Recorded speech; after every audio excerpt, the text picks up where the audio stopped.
लेकिन मौजूदा हुकूमत क्या करना चाह रही है कि वक्फ की आमदनी का मसरफ सरकार तय करेगी। आय हाय, खेत कोई का जोते कोई न बोलते हैं, उसका मसरफ सरकार तय करेगी। यानी मस्जिद में जो जुमा को चंदा होता है वो जाके जमा कीजिए बेनीपुर ब्लॉक में। हाँ, यही ना मतलब हुआ जी, वो जहाँ चाहे खर्च करे। अरे मस्जिद की आमदनी मस्जिद पे खर्च होगी ना। मस्जिद की जायदाद, ईदगाह की जायदाद, कब्रिस्तान में पेड़ पौधे हैं, पेड़ बिका, पैसा कहाँ खर्चा होगा? कब्रिस्तान ही में ना खर्च कीजिएगा। मस्जिद का पैसा कब्रिस्तान में, कब्रिस्तान का मस्जिद में, ईदगाह का मदरसा में, मदरसा का ईदगाह में नहीं लगा सकते। क्यों? वक्फ करने वाले के मनसा के खिलाफ है। लेकिन हुकूमत इसमें संशोधन करके सरकार जहां चाहेगी खर्च करेगी।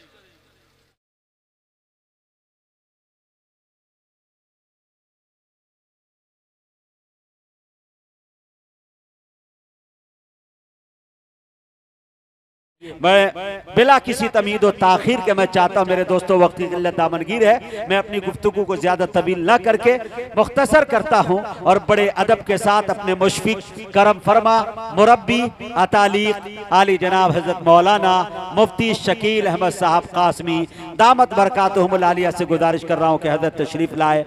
मुझे उम्मीद है अल्लाह के ज़ात से कि हजरत को 20 मिनट का टाइम दिया गया है, लेकिन 20 घंटे से कम नहीं। इंशाअल्लाह गुफ्तगू फरमाएंगे 20 मिनट में 20 घंटे की गुफ्तगू इंशाअल्लाह सुने। बिस्मिल्लाहिर्रहमानिर्रहीम, अल्हम्दुलिल्लाहि रब्बिल आलमीन वस्सलातु वस्सलामु अला सय्यिदिल मुरसलीन व अला आलिहि व अस्हाबिहि अजमईन, अम्मा बाद। अऊज़ु बिल्लाहि मिनश शैतानिर रजीम, बिस्मिल्लाहिर्रहमानिर्रहीम।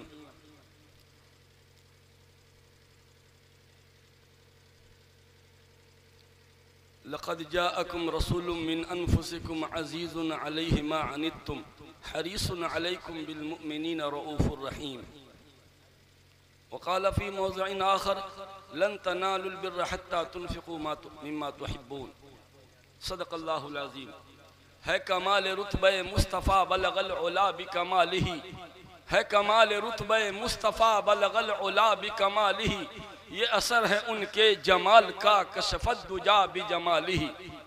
है कमाल रुतबे मुस्तफ़ा बलगल उला बिकमालिही। ये असर है उनके जमाल का कशफत दुजा बिजमालिही। किसी एक अदा की तो बात क्या हसनत जमी ओ खिसालिही। किसी एक अदा की तो बात क्या हसनत जमी ओ खिसालिही। वो खुदा का जिसने पता दिया सल्लु अलैहि व आलिही। रसाई हजरत जिब्रील सिदरा के मकान तक है, रसाई हजरत जिब्रील सिदरा के मकान तक है, मगर मेराजे सरवर तो मकान से ला मकान तक है। और रसाई उनके ए आरिफ बताऊं क्या कहां तक है। रसाई उनके ए आरिफ बताऊं क्या कहां तक है। वहीं तक देख सकता है नजर जिसकी जहां तक है। जहाँ पे जिक्र हबीब होता है वहाँ पे खुद खुदा करीब होता है। और ऐसी मजलिस में बैठने वाला बंदा खुश नसीब होता है। हजरत गिरामी 20 मिनट का वक्त मिला है। 20 मिनट में तो इंजन गर्म भी नहीं होता है। इंजन स्टार्ट करके फौरन बंद करना। अब मौजू दो है, जलसे सीरतुन नबी रबीउल अव्वल का तकाजा। ये ऐसा उन्वान है, ये ऐसा उन्वान है कि हमारी उम्र 1000 साल हो जाए, मेरी उम्र 1000 साल हो जाए, फिर मौत आए, फिर जिंदगी मिले, फिर 1000 साल जिंदा रहकर फिर मौत आए, फिर जिंदगी मिले। हर जिंदगी में सीरत तैयबा को बयान करता जाऊं। कसम खुदा की हक तो ये है कि हक अदा न हुआ। 20 मिनट में हमसे सीरत बयान करवा रहे हैं। और दूसरा उन्वान जो अभी चल रहा है वक्फ का, दोनों मौजू पे 10-10 मिनट बोलूंगा, बस चखने के लिए दे रहा हूं, चखने के लिए। अजीज दोस्तों, वक्फ के सिलसिले में चंद बुनियादी बातें जो मौजूदा हुकूमत वक्फ के कानून में क्या क्या संशोधन करना चाहती है। वो मैं पॉइंट बाय पॉइंट बताऊंगा। आवाम को पता नहीं, बल्कि अच्छे खासे पढ़े लिखे लोगों को पता नहीं। बुलाइए ना आला तालीम याफ्ता लोगों को, ऊंची ऊंची नाक वाले को बुलाइए ना, उनसे पूछिए जरा सा कि क्या क्या संशोधन करने जा रही है। कुछ पता नहीं। अपनी जमीन का खाता नंबर, खेसरा नंबर सबको याद है। जमीन का सर्वे होने वाला है, हड़कंप मच गया। क्यों? जमीन कहीं छीना न जाए। जमीन का सर्वे होने वाला है, हो रहा है ग्रामीण क्षेत्र में।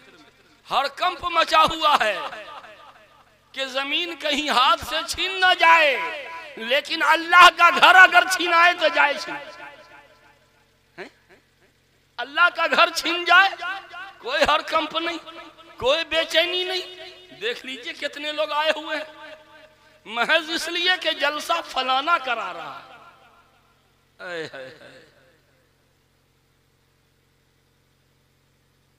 मुजाहिद हसनैन हबीबी साहब ने कहा कि दुश्मन ये न देखेगा कि आपकी टोपी ऊंची है या चिपटी है, दुश्मन तो ये देखेगा कि ये कलमा किसका पढ़ता है, कलमा किसका पढ़ता है। बस यही हमारा जुर्म है। मेरे भाइयों, सीरत तैयबा पर मैं क्या बयान करूं। सीरत तैयबा का दो बाब है, एक तारीखी पहलू और एक पैगाम मुस्तफा। नामे मुस्तफा और पैगाम मुस्तफा दोनों मैदान में हमें जानकारी नहीं। सीरत की जानकारी, तारीखी पहलू, नबी करीम सल्लल्लाहु अलैहि वसल्लम की पैदाइश कब हुई, पूरे मजमे से अगर पूछ दूं। मेरे उस्ताद मोहतरम यहाँ तशरीफ फरमा है, मैं हजरत को अपना सबक सुना रहा हूँ। मैं पठान कबई में पढ़ता था, हजरत मदरसा फैजुल उलूम में मुझे पढ़ाते थे। मेरे वालिद साहब यहाँ से 2 रुपया हजरत के हाथ भेजते थे मेरे लिए। उस जमाने में 2 रुपया, वो बचपन का लम्हा याद आ जाता है। रोआ रोआ एहसासे शुक्र से सरसार हो जाता है। जी में आता है कि मैं अपने उस्ताद की जूतियों को सर पे उठा लूं। वाकईतन उस माँ बाप के बाद उस्ताद जितना बड़ा मुरब्बी होता है उतना कोई नहीं। बहर क्या, बस यूं समझिए कि मैं अपने उस्ताद को सबक सुना रहा हूं। प्यारे आका की विलादत बासआदत 12 रबीउल अव्वल मशहूर है। सरकारी छुट्टी भी 12 रबीउल अव्वल की है, लेकिन तहकीकी बात यह है कि 9 रबीउल अव्वल बरोज सोमवार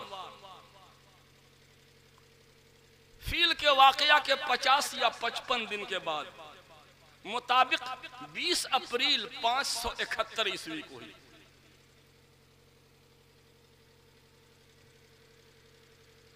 हमारे आका के वालिद मोहतरम का नाम अब्दुल्ला, हमारे आका के वालिदा का नाम आमिना, हमारे रसूलुल्लाह सल्लल्लाहु अलैहि वसल्लम की दादी का नाम फातिमा बिनते अम्र बिन आयज, प्यारे आका की नानी का नाम बर्रा बिनते अब्दुल उज़्ज़ा, मेरे आका के दादा का नाम अब्दुल मुत्तलिब, परदादा का नाम हाशिम, लकरदादा का नाम अब्दे मुनाफ। आइए नसबनामा सुन लीजिए। रसूलुल्लाह हजरत अबुल कासिम मोहम्मद मुस्तफ़ा सल्लल्लाहु अलैहि वसल्लम बिन अब्दुल्ला बिन अब्दुल मुत्तलिब बिन हाशिम बिन अब्द मुनाफ बिन कुसै बिन किलाब बिन मुर्रा बिन काब बिन लोई बिन गालिब बिन फेहर बिन मालिक बिन नजर बिन किनाना बिन खुजैमा बिन मुदरिका बिन इलियास बिन मुजर बिन निजार बिन माद बिन अदनान।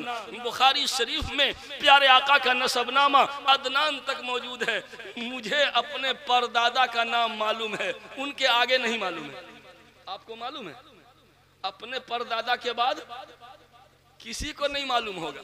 मुझे अपने परदादा तक पता है, उसके आगे नहीं पता। लेकिन मीडिया वाले आए थे, टीवी चैनल वाले, हमारे यहाँ एमआर सैया के मदरसा में सबसे छोटी उम्र के बच्चे को हाजिर किया और उस बच्चे ने एक सांस में रसूलुल्लाह का नसबनामा सुनाया। हजरत अबुल कासिम मोहम्मद मुस्तफ़ा सल्लल्लाहु अलैहि वसल्लम बिन अब्दुल्ला बिन अब्दुल मुत्तलिब बिन हाशिम बिन अब्द मुनाफ बिन कुसै बिन किलाब बिन मुर्रा बिन काब बिन लोई बिन गालिब बिन फेर बिन मालिक बिन नजर बिन किनाना बिन खुजैमा बिन मुदरिका बिन इलियास बिन मुजर बिन निजार बिन माद बिन अदनान। चैनल वाला हक्का बक्का रह गया। मैंने कहा सर आपको दादा का नाम मालूम है, परदादा का बस दादा ही का मालूम है, आगे नहीं। क्या ये देख लीजिए इतना छोटा बच्चा अपने नबी के 21 पुस्तक एक सांस में याद किए हुआ। ये मदरसा वालों का एहसान मानिए, ये तालीमी इदारे वालों का एहसान मानिए कि उसने ये चैलेंज है रुए जमीन पर जितने मज़ाहिब अभी हैं, हर मजहब वाला आवे और अपने अपने पेशवा का नसबनामा सुना दे। एक कॉन्फ्रेंस बुलाया जाए, ईसाई आओ, यहूदी आओ, बिरादरान वतन भी आए, जैन धर्म वाले आए, सब आए, अपने अपने पेशवा का सिर्फ नसबनामा सुनाओ। अल्हम्दुलिल्लाह ये मदारिस के जियाले आदम अलैहिस्सलाम तक रसूलुल्लाह का नसबनामा पेश कर देंगे। रसूलुल्लाह की दादी का नाम फातिमा बिनते अमर बिन आयज, नानी का नाम बर्रा बिनते अब्दुल उज़्ज़ा। रसूलुल्लाह की 6 फूफियाँ थी, 10 चचा थे। रसूलुल्लाह सल्लल्लाहु अलैहि वसल्लम जब शिकमे मादर में थे, विलादत से 2 महीने पहले ही वालिद रुखसत हो गए। जब 6 साल की उम्र हुई वालदा रुखसत हो गई, ये नबी की सीरत है। 8 साल की उम्र हुई दादा रुखसत हो गए, ये नबी की सीरत है। 12 साल की उम्र हुई मुल्क शाम का तिजारती सफर किया, ये नबी की सूरत है। 15 साल की उम्र में हरबे फेजार में हिस्सा लिया, ये नबी की सीरत है। 25 साल की उम्र में मुल्क शाम का दूसरा तिजारती सफर किया, ये नबी की सूरत है। 25 साल 2 महीना 10 दिन की उम्र होती है, हजरत खदीजा से निकाह होता है, ये नबी की सीरत है। 35 साल की उम्र में खाने काबा में हजर असवद नस्ब करने को लेकर के झगड़ा होता है, प्यारे आका इंसाफ करते हैं, ये नबी की सीरत है। 40 साल 6 महीना 8 दिन 40 साल 6 महीना 8 दिन उम्र होती है तो नबूवत अता होती है। 52 या 53 साल की उम्र में अल्लाह ताला ने मेराज के लिए बुला लिया है। नबूवत के 13वें साल हिजरत फरमाया, ये नबी की सीरत है। हिजरत के पहले साल मस्जिद नबवी की तामीर हुई, ये नबी की सीरत है। हिजरत के दूसरे साल ग़ज़वे पे बद्र पेश आया, ये नबी की सीरत है। हिजरत के तीसरे साल ग़ज़वे उहुद पेश आया, ये नबी की सीरत है। हिजरत के 5वें साल ग़ज़वे खंदक पेश आया, नबी की सीरत है। हिजरत के 5वें साल ग़ज़वे बनी मुस्तलिक़ पेश आया, नबी की सीरत है। हिजरत के 7वें साल ग़ज़वे खैबर पेश आया, ये नबी की सीरत है। हिजरत के 8वें साल जुमादल ऊला सन 8 हिजरी में ग़ज़वे मूता सरिया मूता पेश आया, ये नबी की सीरत है। हिजरत के 6ठे साल सुलह हुदैबिया का वाक़या पेश आया, ये नबी की सूरत है। हिजरत के 7वें साल उम्रतुल क़ज़ा का वाक़या पेश आया, ये नबी की सीरत है।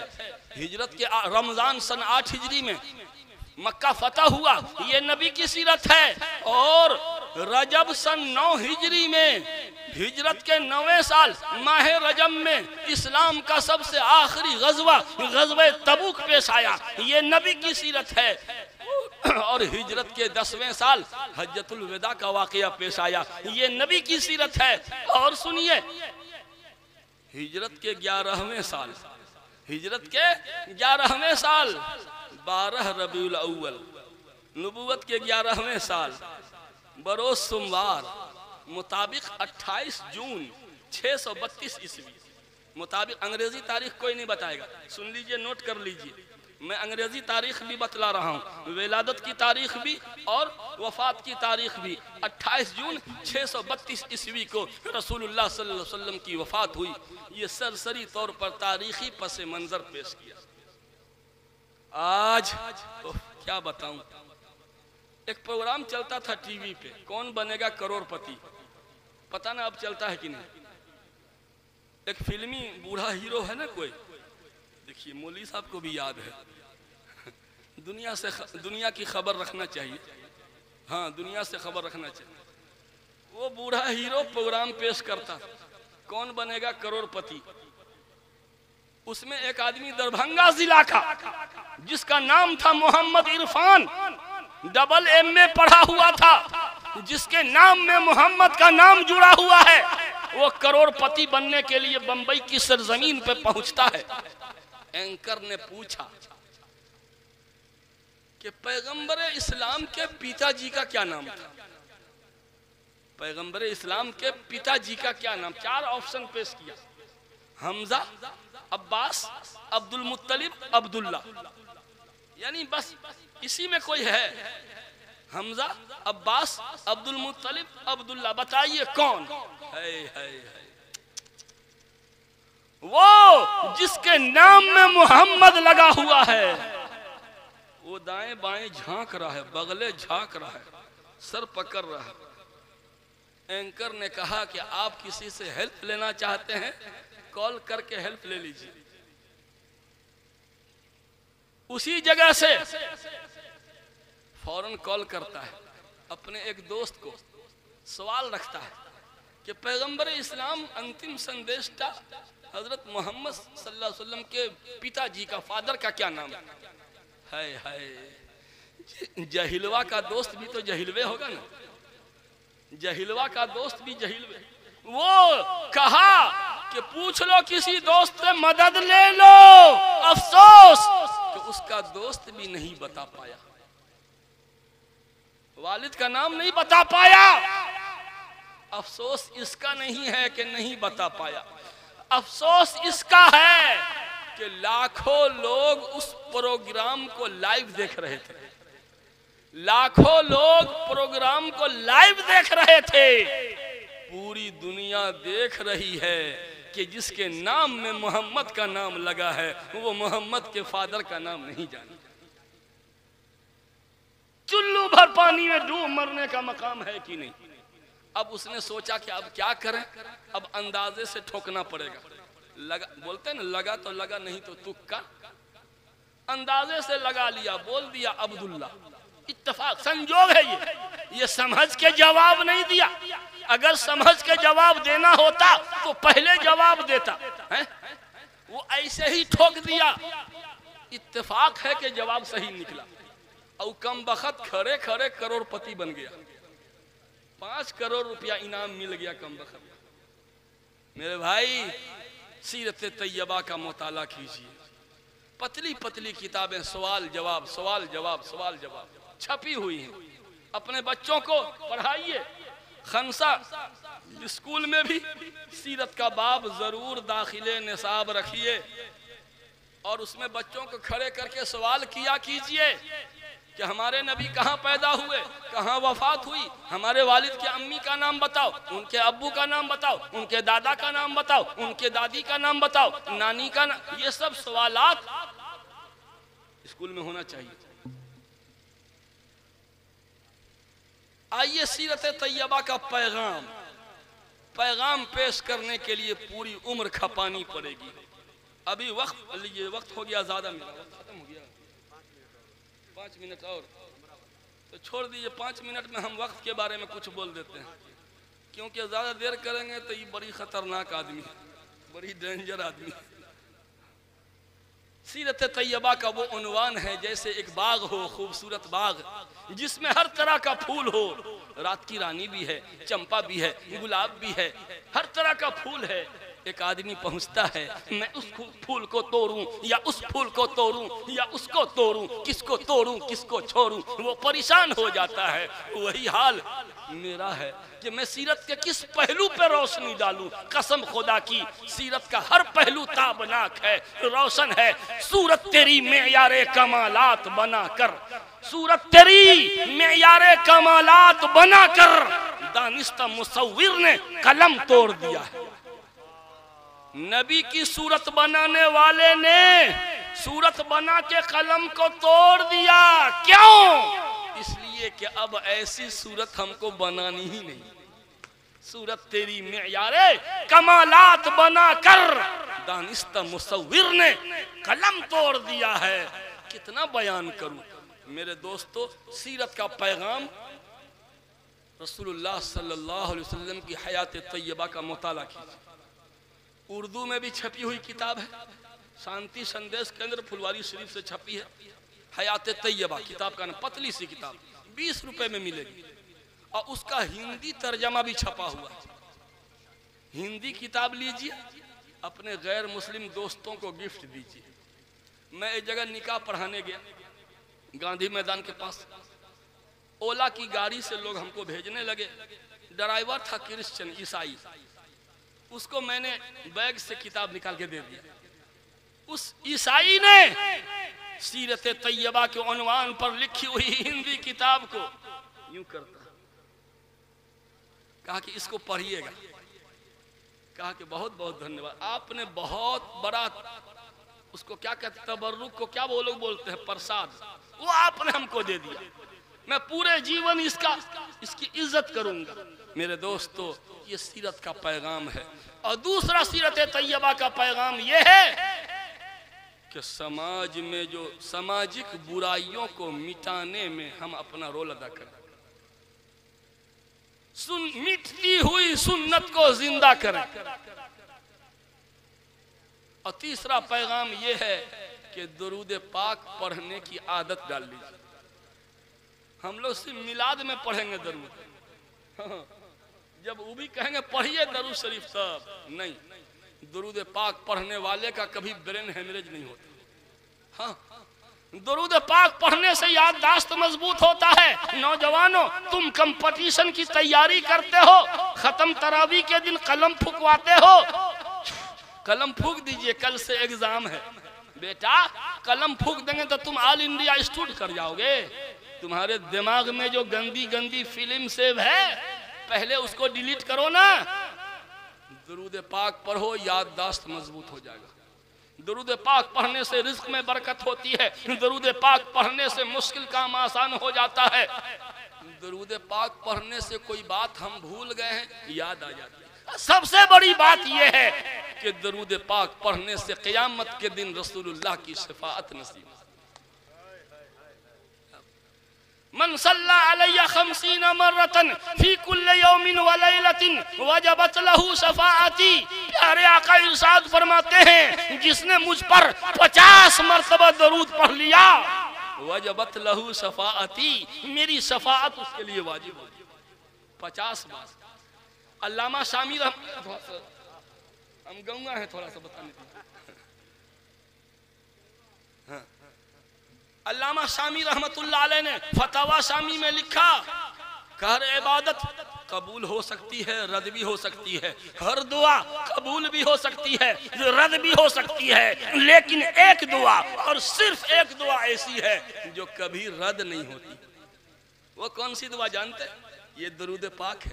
ये दरूद पाक कभी रद्द नहीं होता। अल्लाह ने स्पेशल कानून बना दिया, रिजर्व कोटे से ये कानून बन गया कि जो मेरे मुस्तफ़ा पे दरूद पढ़ेगा, मैं दरूद को जरूर कबूल करूंगा। और सुनिए ना, अल्लामा शामी ने यह भी लिखा कि जो 100 मरतबा दरूद पाक पढ़ लेगा, अगर उस दिन वो मरेगा तो माता शहीदन, शहादत की मौत मरा। क्या बात! 100 बार दरूद पाक अगर हर नमाज के बाद 20-20 मरतबा पढ़ लेंगे तो 100 हो जाएगा ना। अरे पाठ पाठ में कर लीजिए ना, 20-20 मरतबा पढ़ लीजिए, शहादत की मौत ले लीजिए। मेरे दोस्तों, सीरत तैयबा का तारीखी पहलू को मुख्तसरन मैंने एक तायराना नजर डाला।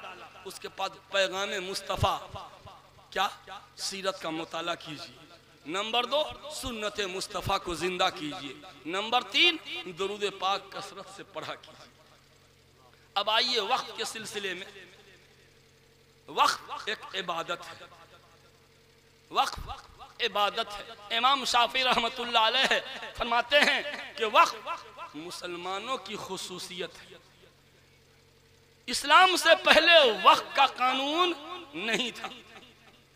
माली इबादत है ये, नमाज बदनी इबादत, लेकिन वक्त माली इबादत। माली इबादत 2 तरह का, एक तो ये है कि हमने कोई चीज आपको दे दिया, मालिक बना दिया, ले लो ये तुम्हारा हो गया। और दूसरी शक्ल ये है कि इस चीज के तुम मालिक नहीं हो, अलबत्ता इसकी आमदनी से तुम फायदा उठाओगे। यही वक्त कि हमने जमीन दे दिया मस्जिद को, हमने जमीन दे दी कब्रिस्तान को, ईदगाह को, ये हमने अपनी मिल्कियत से निकाल दिया और वो अल्लाह की मिल्कियत में दाखिल हो गया। वक्त की जायदाद का कोई इंसान मालिक नहीं होता, वो अल्लाह मालिक होता है। और उसकी आमदनी, उसका मसरफ क्या होगा, वक्त करने वाला जो तय करेगा वही होगा। वक्त करने वाले ने कहा कि मैं इस मस्जिद को 5 कट्ठा जमीन दे रहा हूँ, इस खेत से जो भी पैदावार होगा, आमदनी होगी, मस्जिद की तामीर और तरक्की में खर्च। वक्फ करने वाला जो मुतय्यन करेगा वही हो जाएगा। शर्तुल वाकिफ कनस्सिश शारिअ, फतवा की सारी किताबों में ये मौजूद है कि शर्तुल वाकिफ कनस्सिश शारिअ, वक्फ करने वाले की शर्त शरीयत की सराहत के दर्जे में। अब आइए, मौजूदा सरकार वक्फ के सिलसिले में क्या क्या कानून बनाए, पहले से क्या कानून है। नंबर एक, अब तक जो कानून है वो ये है कि वक्फ बोर्ड का मेंबर मुसलमान ही होगा, उसका एग्जीक्यूटिव, चीफ एग्जीक्यूटिव मुसलमान ही होगा, वक्फ बोर्ड का सीईओ मुसलमान ही होगा। अभी तक यही कानून है, लेकिन मौजूदा हुकूमत इसमें संशोधन कर रही है। क्या गैर मुस्लिम भी मेंबर बन सकता है? अब बताइए, ईदगाह की कमेटी हो, गैर मुस्लिम मेंबर बनेगा? इबादत हम करेंगे, मेंबर वो रहेगा। जब आदमी का दिमाग चल जाता है तो ऐसे ही बहकी बहकी बातें करता है। मस्जिद की कमेटी है, उसका मेंबर कौन रहेगा? जो नमाज पढ़ता ही नहीं, जिस पे नमाज ही नहीं, वो मेंबर बन रहा है। कब्रिस्तान की कमेटी है, उसका मेंबर गैर मुस्लिम होगा, मेंबर गैर मुस्लिम हो सकता है, चीफ एग्जीक्यूटिव गैर मुस्लिम हो सकता है, सीईओ गैर मुस्लिम। लीजिए, ये मंदिर की कमेटी में मुसलमान को मेंबर बनाया जाता है? गुरुद्वारा के कमेटी का मेंबर कोई मुसलमान होता है? नहीं ना। तो फिर ये मुसलमानों की इबादत है, इबादत। ये पर्सनल मामले में गैर मुस्लिम कैसे मेंबर बनेगा? और बड़े बड़े ओहदों पर जब गैर मुस्लिम आएगा तो वो तो छोटे भैया सब भी गैर मुस्लिम को बुला के लावेगा, बहाल करेगा।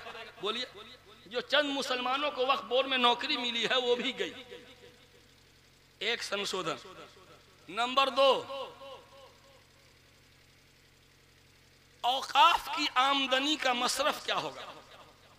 औकाफ की जो आमदनी है उसका मसरफ वक्फ करने वाले ने जो बताया वही होगा।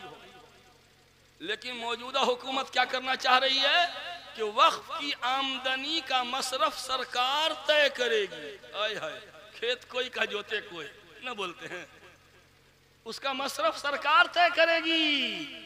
यानी मस्जिद में जो जुमा को चंदा होता है वो जाके जमा कीजिए बेनीपुर ब्लॉक में। हाँ, यही ना मतलब हुआ जी, वो जहाँ चाहे खर्च करे। अरे मस्जिद की आमदनी मस्जिद पे खर्च होगी ना। मस्जिद की जायदाद, ईदगाह की जायदाद, कब्रिस्तान में पेड़ पौधे हैं, पेड़ बिका, पैसा कहाँ खर्चा होगा? कब्रिस्तान ही में ना खर्च कीजिएगा। मस्जिद का पैसा कब्रिस्तान में, कब्रिस्तान का मस्जिद में, ईदगाह का मदरसा में, मदरसा का ईदगाह में नहीं लगा सकते। क्यों? वक्फ करने वाले के मंशा के खिलाफ है। लेकिन हुकूमत इसमें संशोधन करके सरकार जहां चाहेगी खर्च करेगी। बताइए जरा सा, मंजूर है? हरगिज नहीं। नंबर 3, वक्फ करने वाला कोई भी मुसलमान करे, गैर मुस्लिम भी वक्फ कर सकता है। गैर मुस्लिम भी मस्जिद को जमीन दे, ईदगाह को जमीन दे सकते हैं। लेकिन ये मौजूदा संशोधन में ये तय किया जा रहा है कि वक्फ करने वाला कम से कम 5 साल का पुराना मुसलमान हो। कोई नौ मुस्लिम मुसलमान होकर के वक्फ न, कम से कम 5 साल से वो मुसलमान हो, तभी जाके वक्फ कर सकता है। हिंदुस्तान में सैकड़ों जायदाद है जो नौ मुस्लिमों ने वक्फ किया है, तब तो सब रद्द है? कांधला में एक नौ मुस्लिम केस जीत गया। अंग्रेज की हुकूमत थी, अंग्रेज जज ने गैर मुस्लिम के हक में फैसला सुनाया। मुकदमा जीतने के बाद उस जमीन वो मुसलमान हो गया। वक्त नहीं है कि मैं पूरा वाकया बताऊं। वो मुसलमान हो गया और उस जमीन में आलीशान मस्जिद बनाया। आज भी कांधला में वो मस्जिद मौजूद है। तो नौ मुस्लिम की वक्फ की हुई जायदाद वक्फ नहीं मानी जाएगी। ये बताइए, नौ मुस्लिम मुस्लिम है कि नहीं? नौ मुस्लिम नमाज पढ़ सकता है कि नहीं? रोजा रख सकता है कि नहीं? हज कर सकता है कि नहीं? बोलिए ना। ये सारी इबादत नौ मुस्लिम कर सकता है, तो वक्फ भी तो इबादत है, ये क्यों नहीं कर सकता? 5 साल का पुराना मुसलमान हो ये तो बेतुकी बात है ये। नंबर 4, वक्फ उसी को माना जाएगा जो बाज़ाब्ता रजिस्टर्ड हो, वाकिफ ने रजिस्ट्रेशन करा दिया हो। बताइए तो ये मस्जिद का कागज है, ये कब्रिस्तान का रजिस्ट्रेशन का कागज बूढ़े पुराने बतावे ना, नहीं है किसी के पास है महफूज। ये ईदगाह का, ये मदरसा अनीसुल गुरबा का कोई कागज रजिस्ट्रेशन वाला किसने वक्त किया पता भी नहीं। हम तो इतना ही जानते हैं कि सदियों से इस कब्रिस्तान में मुर्दे दफन हो रहे, बस न सदियों से यहाँ ईदैन की नमाज होती है, सदियों से यहाँ नमाज होती है, बस इतना ही का जुबानी तौर पे वक्फ कर दिया, तब भी इस्लाम की नजर में वक्फ है। करना रजिस्टर्ड हो, जाहिर है अपनी जमीन के कागजात तो सैलाब में बह गए हैं, अपनी जमीन के कागजात खाता खिसरा तो सैलाब में बह गए। इस सदियों पुराने कब्रिस्तान का रजिस्ट्रेशन नंबर कर लाओ तब मानेंगे रजिस्टर, नहीं तो ये बिहार सरकार की जमीन है, ये सरकार। ये हट धर्मी की बात है कि नहीं, मंजूर है? ये सब पॉइंट याद रखिए और जो नहीं आए हैं उनको बताइए कि कितना खतरनाक मंसूबा है। नंबर 5, अगर कोई आदमी अपनी पूरी जायदाद वक्फ कर दे, मिसाल के तौर पर वो लावलद है, बेटा नहीं, बेटी नहीं, बीवी नहीं, कोई नहीं, कोई रिश्तेदार है नहीं वारिस बनने वाला, अब वो सोचा कि अब हम क्या करेंगे, सारी जमीन मदरसा को दे दिया। ऐसी बहुत सारी मिसाल है कि पूरी जायदाद दे दी, कर सकता है, लेकिन मौजूदा संशोधन में यह तय किया गया है कि अगर पूरी जायदाद वक्फ करेगा तो पूरा वक्फ नहीं माना जाएगा, बस 1/3 और 2/3 कहाँ, तुम्हारे जहन्नम में। बस 1/3 वक्फ माना जाएगा और 2/3 वो लोग कब्जा कर लेंगे। ये बदमाशी है कि नहीं? अरे कोई अपनी मर्जी, ठीक है साहिब औलाद है तो औलाद को महरूम नहीं करना चाहिए, गुनहगार होगा, लेकिन कोई लावलद आदमी है, दूर दूर का भी रिश्तेदार ऐसा कोई है, पूरा दे दे रहा तो तुम्हारे पेट में काहे दर्द हो रहा? ना, 1/3 से ज्यादा वक्फ नहीं माना जाएगा। 30 बीघा जमीन है तो 10 बीघा वक्फ है और 20 बीघा वो लोग हथिया लेंगे। ये तरमीम में ये सूरत हाल है। नंबर 6, अगर वक्फ के मामलात में इख्तलाफ हो जाए, झगड़ा हो जाए, फैसला कहाँ होना चाहिए? कोर्ट में। वक्फ का ट्रिब्यूनल है, वक्फ का ट्रिब्यूनल है, वहां फैसला होगा। लेकिन ना, अब डीएम साहब फैसला करेंगे। वाह जनाब वाह, तब तो बड़ी आसानी से डीएम साहब कलेक्टर साहब से लिखवा लीजिए, आई मस्जिद के बारे में लिखवा लीजिए कि ना ये हकीकत में मंदिर की जमीन है। ये तो बड़ी आसानी से जमीन हड़पने का मंसूबा हो गया। फैसला वो करेंगे, कलेक्टर साहब करेंगे। मेरे दोस्तों, 40 के करीब संशोधन तजवीज हुई है और हुकूमत की तरफ से जो मुश्तरका पार्लिमानी कमेटी तय की गई है, उन्होंने हम लोगों से राय मांगा है कि आप क्या चाहते हैं कि वक्फ के कानून में संशोधन हो। भाई जो कानून बनाएगा वही संशोधन करेगा। कानून वक्फ का अल्लाह का बनाया हुआ है तो संशोधन भी वही करेगा। जो कानून बनाता है संशोधन भी वही करता है। वक्फ का कानून अल्लाह का बनाया हुआ है, शरीयत का पूरा कानून अल्लाह का बनाया हुआ है। हिंदुस्तान के कानून में सऊदी हुकूमत संशोधन कर सकती है? नहीं। नेपाल के कानून में इंडियन सरकार संशोधन कर सकती है? हालांकि ये दोनों जमीनी सरकार है। एक जमीनी सरकार दूसरे मुल्क के कानून में तब्दीली नहीं ला सकती।